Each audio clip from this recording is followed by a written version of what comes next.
صدق الله مولانا العظيم وصدق رسوله النبي الكريم ونحن على ذلك من الشاهدين والشاكرين والحمد لله رب العالمين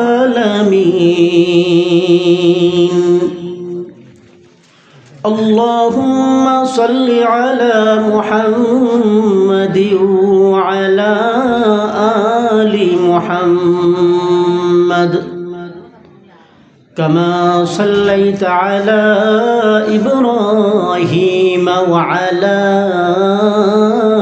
آل إبراهيم إنك حميد مجيد اللهم بارك على محمد وعلى آل محمد كما باركت على إبراهيم وعلى آل إبراهيم إنك حميد مجيد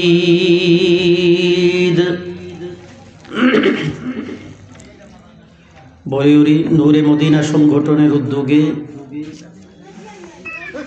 আয়োজিত 2 দিন ব্যাপী মাহফিলের আজকের শেষ দিনের মুহতারাম সভাপতি জাতির মাথার মুকুট মুআজ্জাজ উলামায়ে কেরাম অত্র অঞ্চলের গণ্য মান্য বরেণ্য মুরব্বিয়ানে আইজাম অতি আদরের ছোট ছোট কলিজার টুকরা সোনামণিরা আমার ধর্মপ্রাণ মুসলমান নওজোয়ান ভাইয়েরা পর্দার অন্তরালে অবস্থানরত পরম শ্রদ্ধেয়া সম্মানিতা মা ও বোনেরা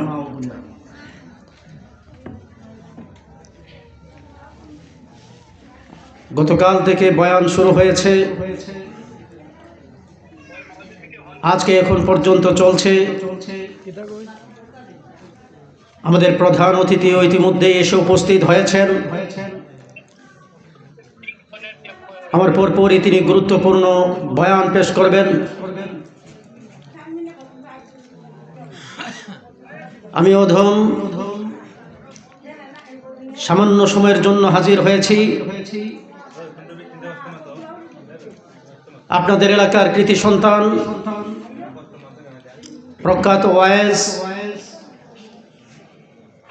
ব্যবসায়ী ও সংগঠক বন্ধুবর মাওলানা ইউসুফ আহমদ বানিয়াচঙ্গী সাহেব হাফিজাহুল্লাহর দাওয়াতে আমি জিজ্ঞেস করতে চাই এইখানে আমরা যারা উপস্থিত হলাম এই অত্র অঞ্চলে বসবাসকারী মানুষ কি শুধুমাত্র এই অল্প কয়েকজনই না আরো আছে? এত আস্তে কথা বললে হবে না, আরো আছে না নাই? অত্র অঞ্চলের হাজার হাজার মানুষদের থেকে যাচাই বাছাই করে মনোনয়ন দিয়ে সিলেকশন করে মায়া মোহব্বত দয়া মেহেরবানি করে যেই আল্লাহ আমাদেরকে এইখানে হাজির হওয়ার তৌফিক দিয়েছেন, বুঝাই যায় এই মুহূর্তে অত্র অঞ্চলের আর 10 জন মানুষের চাইতে আল্লাহ আমাকে আপনাকে একটু বেশি মোহব্বত করছেন। কথা ঠিক কিনা? আর আস্তে বলতে হবে, কথা ঠিক কিনা? যেই মহিয়ান গরিয়ান দয়ালু মেহেরবান আল্লাহ রব্বুল আলামিন দুনিয়ার সমস্ত যুগ ঝামেলা উজর আপত্তি বাধা বিপত্তি ডিঙিয়ে এইরকম একটি জান্নাতের টুকরা বাগানে আমাদেরকে হাজির হওয়ার তৌফিক দিয়েছেন। ও বন্ধু, মনে রাখবেন, কোরআনের আলোচনায় শুধুমাত্র ইচ্ছা থাকলেই হাজির হওয়া যায় না। নবীজির আলোচনায় শুধুমাত্র টাকা থাকলেই হাজির হওয়া যায় না। আল্লাহর দ্বীনের মজলিসের মধ্যে, জিকিরের মজলিসে, আল্লাহ ওয়ালাদের মজলিসে শুধুমাত্র সুযোগ থাকলেই হাজির হওয়া যায় না, আল্লাহর দয়া লাগে। কথা ঠিক কিনা? আর যদি বলতে হবে, কথা ঠিক কিনা? যে আল্লাহ রাব্বুল আলামিন আমাদেরকে দুনিয়ার সমস্ত যুগ ঝামেলা উজর আপত্তি বাধা বিপত্তি ডিঙিয়ে এইরকম একটি জান্নাতের টুকরা বাগানে কোরআনের নিসবতে হাজির হওয়ার তৌফিক দিয়েছেন। এতে আমরা খুশি না বেজার? খুশির আওয়াজ আসতে হয় না জোরে হয়? জোরে বলেন খুশি না বেজার? মন প্রাণ খুলে একবার বলে আলহামদুলিল্লাহ। আওয়াজ পছন্দ হয় নাই, মন প্রাণ খুলে শুধুমাত্র আল্লাহর দেখানোর জন্য। ও মুসলমান, আলহামদুলিল্লাহ বললে আপনার চাকরিতে প্রমোশন হবে না, আলহামদুলিল্লাহ বললে আপনার ব্যবসার মধ্যে বিক্রি বেড়ে যাবে না, আলহামদুলিল্লাহ বললে সভাপতি সাহেব আপনাকে 5 টাকার পুরস্কার দিবেন না। কিন্তু যেই আল্লাহর দরবারে আল্লাহকে খুশি করার জন্য আলহামদুলিল্লাহ বলবেন, হতে পারে কাল কিয়ামতের ময়দানে বলতে পারবো, আল্লাহ আমল কতটুকু করতে পেরেছি জানি না, কিন্তু তোমার নবীর শান মান মর্যাদার আলোচনা হচ্ছিল, আল্লাহ মাত্র আধা ঘন্টা তোমার নবীর মহব্বতে বসেছিলাম, তোমার নারায়ে তাকবীর দিয়েছিলাম। আয় আল্লাহ, সেই দিনের উসিলায় আমাদেরকে মাফ করে দাও, বলে আমিন। আর জোরে বলে আমিন। একবারে মন প্রাণ খুলে শুধু আল্লাহরে দেখানোর জন্য বলি আলহামদুলিল্লাহ। প্রিয় সুধী, পৃথিবীতে দল মত ধর্ম বর্ণ নির্বিশেষে যে কাউকে আপনি যদি জিজ্ঞেস করেন যে হে ভাই, আপনি কি আপনার সৃষ্টিকর্তাকে ভালোবাসেন? তিনি বলবেন, হ্যাঁ, আমি আমার সৃষ্টিকর্তাকে ভালোবাসি। একজন খ্রিস্টান ভাইকেও যদি আপনি জিজ্ঞেস করেন, হে খ্রিস্টান ভাই, আপনি কি আপনার গডকে ভালোবাসেন? তিনিও জবাব দিবেন, হ্যাঁ, আমি আমার গডকে ভালোবাসি। আপনি যদি একজন হিন্দু ভাইকে জিজ্ঞেস করেন, হে হিন্দু ভাই, আপনি কি আপনার ভগবানকে ভালোবাসেন? তিনিও আপনাকে জবাব দিবেন, হ্যাঁ, আমি আমার ভগবানকে ভালোবাসি। আপনি যদি একজন ইহুদি ভাইকে জিজ্ঞেস করেন, হে ইহুদি ভাই, আপনি কি আপনার উপরওয়ালাকে ভালোবাসতে চান, তার ভালোবাসা পেতে চান? একজন ইহুদি ভাইও জবাব দিবে, হ্যাঁ, আমি আমার উপরওয়ালাকে ভালোবাসতে চাই, তার ভালোবাসা অর্জন করতে চাই। একজন মুসলিম সে ঠিকভাবে নামাজ রোজা আদায় করতে পারুক আর নাই পারুক, ইবাদত করতে পারুক আর নাই পারুক, নামাজ রোজা আদায় করবে দূরের কথা, পাক পবিত্রতারই ধার ধারে না, মাথায় চুলের জট, গায়ে ছালার চট, হাতে ভিক্ষার পট নিয়ে সমাজে চলাফেরা করে, এইরকম কিছু মুর্শিদি বাবা আমাদের সমাজে আছে না নাই? আপনারা মনে হয় ভয় পান, আছে না নাই? মাথায় চুলের জট, গায়ে ছালার চট, হাতে ভিক্ষার পট নিয়ে যেই সকল মুর্শিদি বাবা সমাজে ঘোরাফেরা করেন, আপনি যদি তাকেও জিজ্ঞাসা করেন, হ্যাঁ মুর্শিদি বাবা, আপনি নামাজ রোজা আদায় করবেন দূরের কথা, পাক পবিত্রতারই ধার ধারেন না, আপনি যে এই লেবাস ধারণ করেছেন, জিজ্ঞাসা করতে চাই, জানতে চাই, এই লেবাস পোশাক নিয়ে আপনি আসলে কি চান? তিনিও আপনাকে জবাব দিবেন, বাজান, আমি আমার মাওলাকে ভালোবাসতে চাই, মাওলার ভালোবাসা পেতে চাই। কথা ঠিক কি না? প্রশ্ন হচ্ছে, হিন্দু ভাইও তার ভগবানের ভালোবাসা চায়, খ্রিস্টান ভাইও তার গডকে ভালোবাসতে চায়, ইহুদি ভাইও তার স্রষ্টার ভালোবাসা অর্জন করতে চায়। একজন মুসলিম ঠিকভাবে ইবাদত করতে পারুক আর নাই পারুক, আল্লাহর ভালোবাসা ঠিকই অর্জন করতে চায়, আল্লাহকে ঠিকই ভালোবাসতে চায়। কথা ঠিক না বেঠিক? আরো আস্তে বলেন, আর মহব্বতে বলেন। প্রশ্ন হচ্ছে, দুনিয়ার সবাই আল্লাহকে ভালোবাসতে চায়, আল্লাহর ভালোবাসা অর্জন করতে চায়, আল্লাহর ভালোবাসা অর্জন করা যায় কিভাবে? আল্লাহকে ভালোবাসা যায় কিভাবে? আল্লাহর ভালোবাসা পাওয়া যায় কিভাবে? জানার দরকার আছে না নাই? আল্লাহর ভালোবাসা কি শুধুমাত্র দাবি করলেই পাওয়া যায়? আল্লাহর ভালোবাসা কি শুধুমাত্র সাইনবোর্ড লাগালে, বেশ ধারণ করলে, লেবাস পরলেই পাওয়া যায়? না। পাওয়া যায় কিভাবে? একটা সিস্টেম আজকে বলে যাই। আমার বরিউল এলাকার মুসলমানেরা, আপনারা আমার মুমিন ভাই, মুসলমান ভাই, আমি জানি না জীবনে আর কোনোদিন আপনাদের কাছে আমার আসার সুযোগ হবে কিনা, আমি জানি না জীবনে আর কোনোদিন দেখা হবে কিনা। আজকে এসেই শুনলাম এই মাহফিলের আয়োজনের পাশেই যার বাড়ি, যিনি গতকাল প্রধান অতিথি সহ মেহমানদেরকে খাবার খাইয়েছেন, মেহমানদারি করেছেন, তিনি নাকি আর দুনিয়াতে নাই। হতে পারে আজকে এইখানে বসে আপনি বয়ান শুনছেন, আগামীকাল আপনিও দুনিয়ার বুকে থাকবেন না। প্রিয় সুধী, 1 বছর পর এখানে আমরা আসব, আবার দেখা হবে, এটা তো বড় কঠিন ব্যাপার। জীবনে একদিন যেহেতু আল্লাহ এইখানে হাজির হওয়ার তৌফিক দিয়েছেন, মাত্র কয়েকটা মিনিট সময় আমি আপনাদের কাছ থেকে নেব, আমরা যেন বলতে পারি, আল্লাহ আমার তো কোনো যোগ্যতা ছিল না, আমার তো কোনো ইলম নাই, আমল নাই, আমার কতটুকু ভিতর খালি, আমি আমার চাইতে কে বেশি ভালো জানি। কিন্তু আমি আমার মুসলিম ভাইদেরকে হৃদয় খুলে একটা কথা বোঝানোর চেষ্টা করেছিলাম, কিভাবে আপনি আল্লাহকে ভালোবাসা যায়, কিভাবে আপনি আল্লাহর ভালোবাসা নিয়ে কবরে যাওয়া যায়, কিভাবে আপনার নবীকে ভালোবাসা যায়, কিভাবে আপনার নবীর শান মান মর্যাদার উপর আলোচনা করা যায়, কিভাবে আপনার নবীর শান বুঝতে হয়, মান অনুযায়ী চলতে হয়, কিভাবে নবীর খাঁটি উম্মত হতে হয়।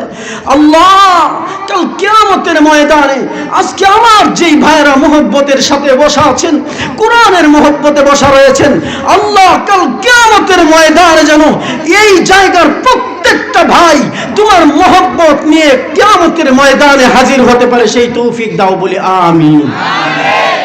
প্রিয় সুধী, আল্লাহকে ভালোবাসা যায় কিভাবে? আল্লাহ সহজ একটা সিস্টেম বলেছেন, একটা সিস্টেম। সূরা আলে ইমরানের 31 নম্বর আয়াতে আল্লাহ বলেন, কুল ইন কুনতুম তুহিব্বুনাল্লাহ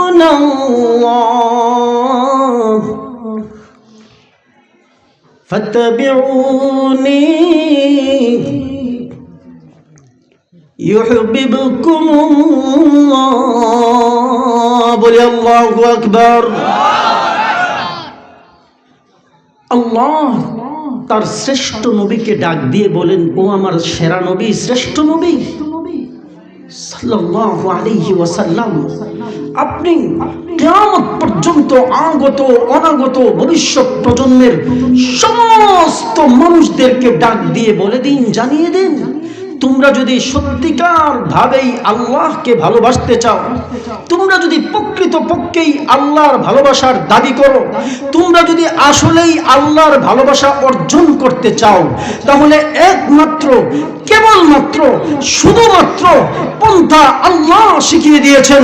আমি নবীকে ভালোবাসতে হবে, আমি শ্রেষ্ঠ নবীকে ভালোবাসতে হবে, আমি সেরা নবীকে অনুকরণ করতে হবে, আমি নবী মুহাম্মদুর রাসূলুল্লাহ সাল্লাল্লাহু আলাইহি ওয়াসাল্লামকে ভালো না বেশে, আমি মুহাম্মদুর রাসূলুল্লাহ সাল্লাল্লাহু আলাইহি ওয়াসাল্লামকে না মেনে, অনুগত না হয়ে, অনুকরণ না করে তুমি যত ইবাদতই করো না কেন, যত চেষ্টাই করো না কেন, ও দুনিয়ার মুসলমান, কিয়ামত পর্যন্ত আল্লাহ ঘোষণা দিয়ে দিয়েছেন, আমার নবীকে না মেনে, ও হিন্দু ভাই, ও ইহুদি ভাই, ও বৌদ্ধ ভাই, ও খ্রিস্টান ভাই, ও মুসলিম ভাই, আমার নবীকে না মেনে আল্লাহ পাওয়ার কোনো উপায় নাই। কথা ঠিক কি না?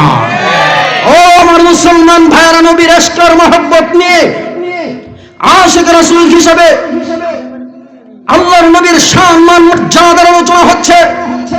মহব্বত নিয়ে বলতে হবে, দুনিয়ার যত মানুষ পৃথিবীর বুকে এসেছিল, ভবিষ্যতের যত মানুষ আসবে, আমার নবী সাল্লাল্লাহু আলাইহি ওয়াসাল্লামকে ছাড়া দুনিয়ার অন্য কাউকে মেনে, আমার নবীকে না মেনে আর দুনিয়ার সবাইকে মানলেও আল্লাহর ভালোবাসা পাওয়ার এখন কোনো উপায় নাই। কথা ঠিক কিনা? আমার বন্ধুগণ, এখানে একটা প্রশ্ন জাগে, হুজুর আল্লাহর ভালোবাসা পেতে চাইলে আখিরি জমানার উম্মতদের জন্য শর্ত হচ্ছে শেষ নবীকে মানতে হবে। কেন?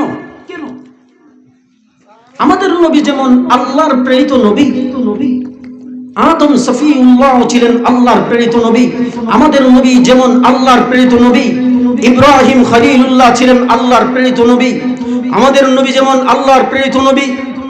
ইসমাইল জবিহুল্লাহ ছিলেন আল্লাহর প্রেরিত নবী, আমাদের নবী যেমন আল্লাহর প্রেরিত নবী। মুসা কালিমুল্লাহ ছিলেন আল্লাহর প্রেরিত নবী, আমাদের নবী যেমন আল্লাহর প্রেরিত নবী। ঈসা রূহুল্লাহ ছিলেন আল্লাহর প্রেরিত নবী। ও মুসলমান, বুঝার বিষয়, জানার বিষয়, কোন নবীর কারণে তো সম্মান, কোন নবীর কারণে তো মর্যাদা, এই নবীর মর্যাদা আল্লাহ কতটুকু দিয়েছেন।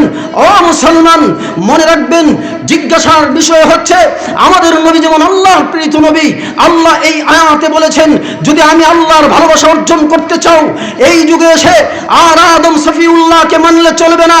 এই যুগে এসে আমার নবীকে বাদ দিয়ে মুসা কালিমুল্লাহর অনুসরণ করলে চলবে না।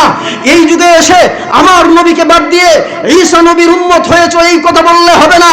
এই যুগে এসে আখিরি জামানায় এসে যদি আমি আল্লাহকে খুশি করতে চাও, আমার মুহাম্মদুর রাসূলুল্লাহকে মানতে হবে। কথা ঠিক কিনা? প্রশ্ন হচ্ছে, আল্লাহ দুনিয়ার অন্য কোনো নেতা বা লিডারদের কথা বলবেন দূরের কথা, অন্য নবীদের কথা পর্যন্ত বাদ দিয়ে বললেন একমাত্র, শুধুমাত্র, কেবলমাত্র শেষ নবী, শ্রেষ্ঠ নবী সাল্লাল্লাহু আলাইহি ওয়াসাল্লামকে মানতে হবে। এর পিছনে কোনো কারণ আছে না নাই? আর একটু আসতে বলেন, আছে না নাই?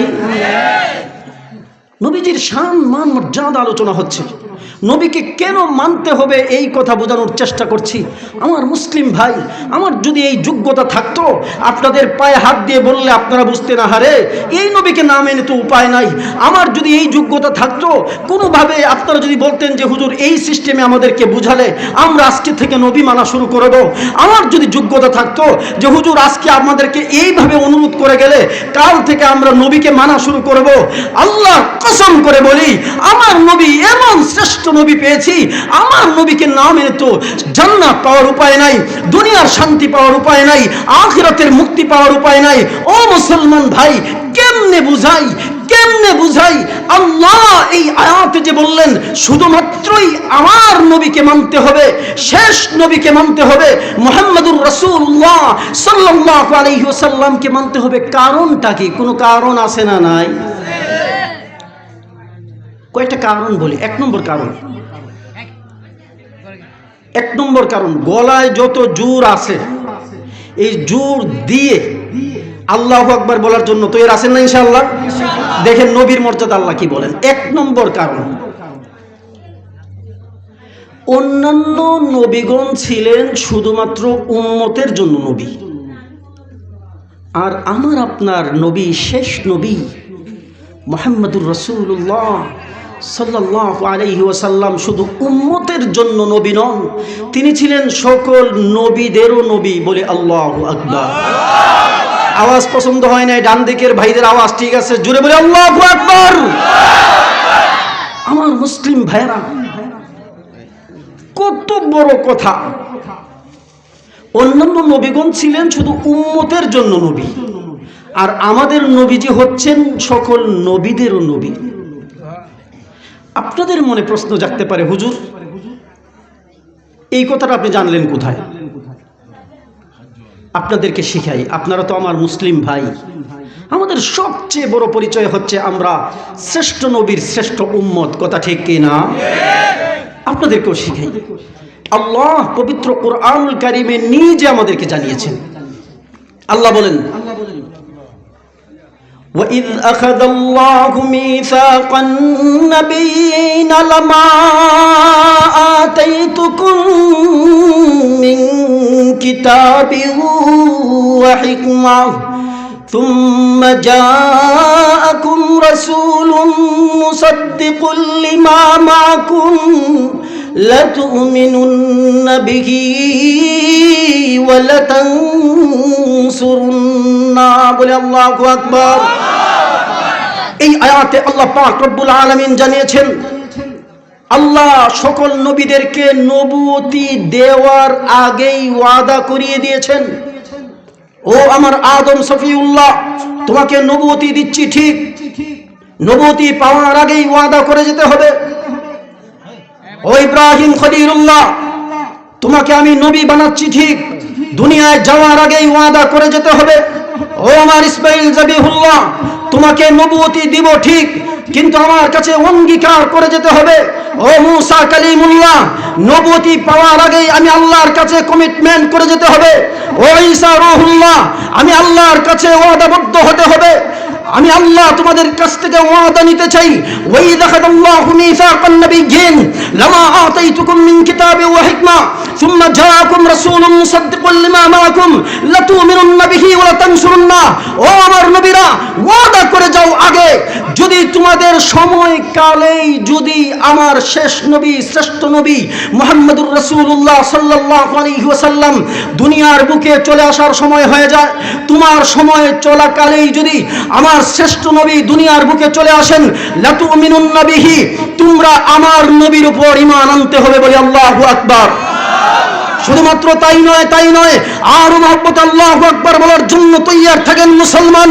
আল্লাহ পাক রব্বুল আলামিন এই আয়াতের নবীদেরকে ওয়াদা করিয়েছেন, লাতুমিনুন্না বিহি ওয়া লাতানসুরুন্না, শুধুমাত্র আমার শ্রেষ্ঠ